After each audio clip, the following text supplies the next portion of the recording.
Okay, our next tip is to understand red flags for common mistakes. So, we talked about mixing personal and business. Reconciling is the way that you can catch some duplicate income. But again, if you've run your report and you're like, I did not make 80,000, I've only made 40,000 this year. What is going on? These are the types of things that when you're actually paying attention and looking at your numbers on a monthly basis, you'll be able to catch before it's too late and you have a bigger mess. I often like to ask people to really look through their categories like uncategorized or ask my accountant or just kind of miscellaneous, like those lump categories. Every once in a while, those are fine to use, but often that really doesn't tell us anything helpful and it makes us have to dig into what that was really about. So just make sure that you don't have a high balance of transactions or a high number of transactions in those types of accounts, but that you're kind of going through it and actually working through some of the problems if there are any problems. PayPal, again, or Venmo is somewhere that people often forget about. I was actually talking to a business owner who said that her bookkeeper didn't record any of the income that they had gotten from Venmo. And so they got audited and owed thousands of taxes because there was a ton of income from Venmo that they had not reported or reflected anywhere in their books. So those are all types of things you just want to be thinking about. Okay, have I captured every income?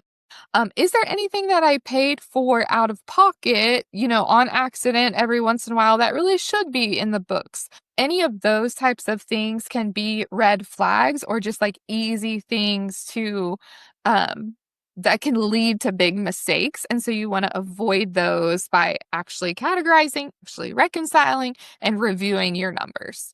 Erika, two questions actually for you. You just mentioned, say, for example, you paid for something with your personal account that should be recognized here. Is that something someone could fix and move it over to your business account? Yeah, you can definitely manually add it into your Okay. QuickBooks. Some people will then decide if they want the business to pay them back, or some people will decide, no, I'll just call it basically an investment into my business where I took personal money and used it and invested it into the business. But yeah, we can manually get any of that stuff into your QuickBooks.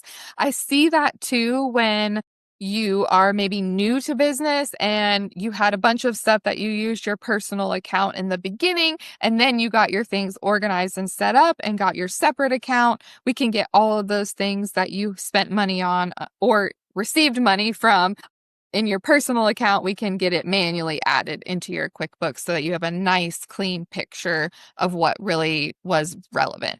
Awesome. Yeah, that's great. And then you also alluded to in a scenario, right, where someone missed some income, then owed taxes. Anything else that some of these are red flags or mistakes? What are some of the other tough situations that could come up if these red flags are unnoted? I've also seen one thing we haven't mentioned is if you have any loans, if you owe money and you haven't split the principal and the interest pieces separated, a lot of time the entire amount can get categorized to either the loan or to interest. And so that can inflate or deflate your books if you haven't split the loan and principal balance or the principal and interest balances out. That can be an issue. And then we talked about PayPal. I feel like PayPal is a main factor too of just not getting it matched right. You have to follow a specific process.